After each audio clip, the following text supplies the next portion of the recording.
이재명 대통령이 취임 1주년 기자회견에서 이번 지방선거 결과는 국민의 경고라며 더 낮은 자세로 겸손하게 국정을 운영하겠다는 뜻을 밝혔습니다. 네, 선관위의 투표용지 부족 사태와 관련해선 4부 요인과 함께 청와대에서 대책을 논의했습니다. 자, 취재기자 연결해서 자세한 내용 들어보겠습니다. 강진원 기자. 네, 청와대 춘추관입니다. 네, 이 대통령이 지난 3일에 치러진 지방선거와 국회의원 재보선 결과에 대한 생각을 밝혔다고요? 네, 그렇습니다. 이 대통령은 최근 선거 결과와 관련해 국민이 자신에게 그리고 정권에 준 경고라고 생각한다며 더 낮은 자세로 겸손해야 한다고 말했습니다. 여당이 이겼다는 평가와 완승을 주지 않았다는 평가가 함께 나온다는 질문에 대한 답이었습니다.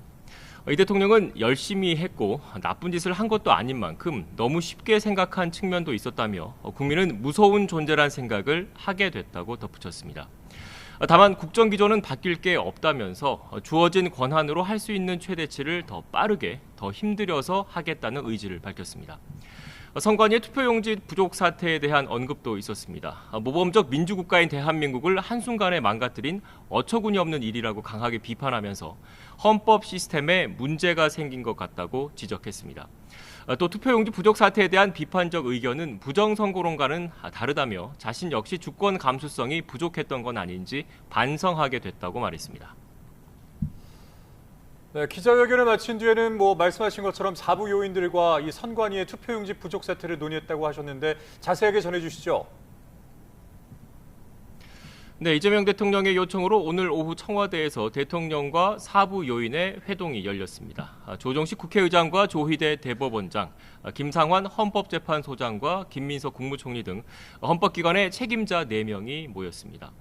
투표용지 부족 사태로 물러난 중앙선관위원장은 참석하지 않았습니다.